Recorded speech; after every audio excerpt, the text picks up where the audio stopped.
You're welcome to study session 9, Social Judgment. Social judgment is how we perceive people, how we form impressions about them, and how we think about social things. Social psychology is concerned with how we make these judgments, how accurate they are, and what the consequences of these judgments are. How we form first impressions and respond to people depends on how we judge them. Sometimes we judge people incorrectly.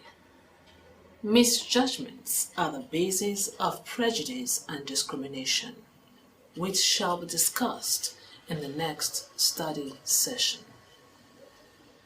At the end of this study session, you should be able to illustrate how social judgment is made, point out the factors influencing our judgment. How is judgment made? By focusing on errors in judgment and decision making, we can come to understand the way people make judgments and learn to avoid mistakes.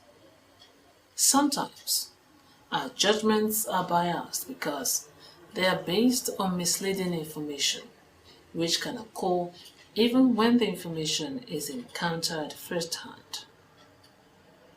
One bias that contains information experienced firsthand is that of pluralistic ignorance, which tends to arise in situations in which people are reluctant to express their misgivings about a perceived group norm, with their reluctance reinforcing the false norm. Although people tend to believe that their memories are the product of automatic recording devices, in actuality, they are reconstructions based on general knowledge, abstract theories, and fragments of truly remembered events. The reconstructive nature of memory occasionally gives rise to recollections of events that never occurred. Factors influencing judgment. Flashbulb memories are powerful images of the moment when one learned of some dramatic news, but they too are subject to error, despite the sense of certainty and vividness attached to them. Information received secondhand can also be biased, as speakers often do not provide a full account of what happened or may be motivated because of ideology or the desire to entertain, to stress certain elements at the expense of others. When people describe events, they tend to sharpen some elements, that is, they emphasize points that are salient to them and that they think will interest us, and to level or de-emphasize other elements. There is evidence that people who watch local newscasts with their steady drumbeat of dangerous events exaggerate the dangers in their lives. How information is presented can also affect judgment. For example, the order in which information is presented can be quite important. When information presented last is more influential, we say there is a recency effect, usually due to the fact that such information is more likely to be available in memory. Order effects are a type of framing effect.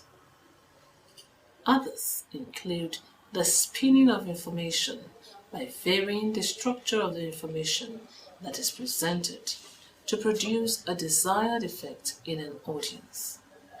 More subtle framing effects include whether information is presented as a potential gain versus a potential loss.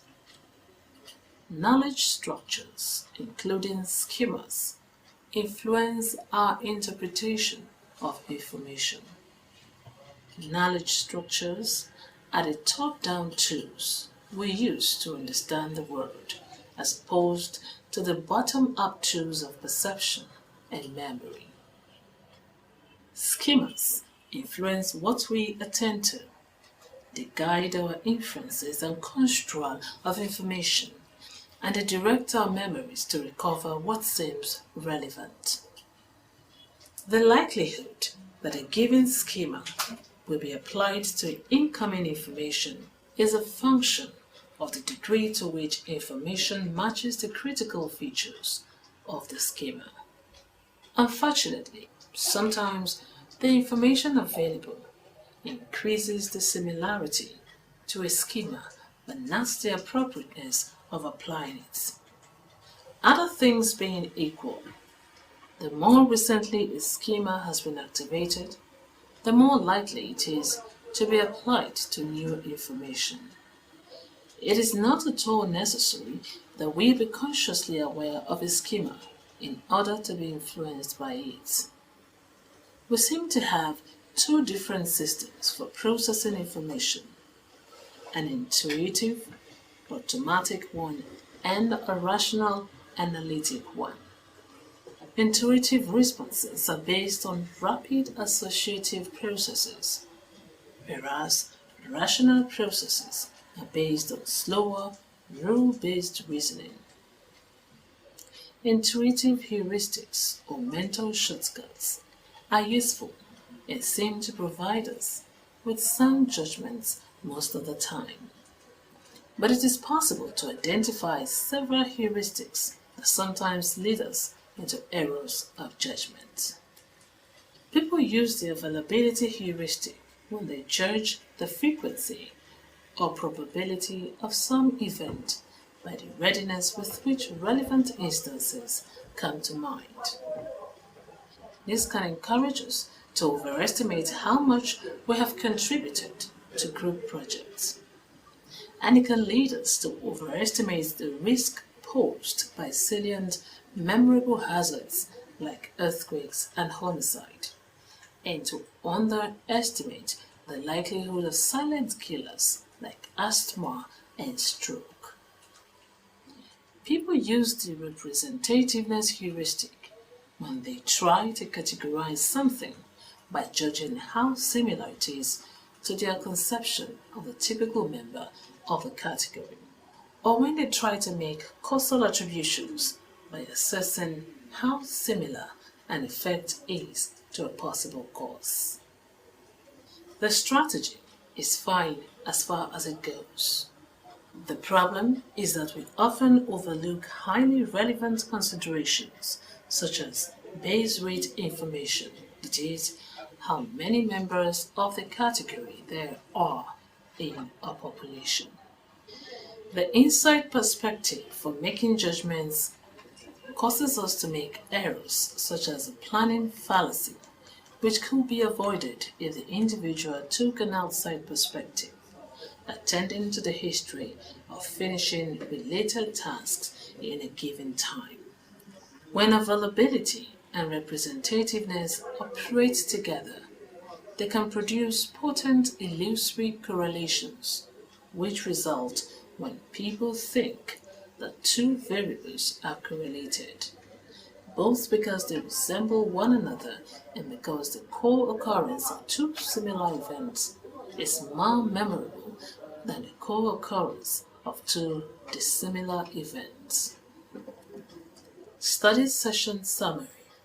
In this study session, we defined social judgment as how we perceive people, how we form impressions about them, and how we think about social things. The study session explains errors in social judgment and various factors that influence our judgment. We have now come to the end of study session 9, but thank you for listening.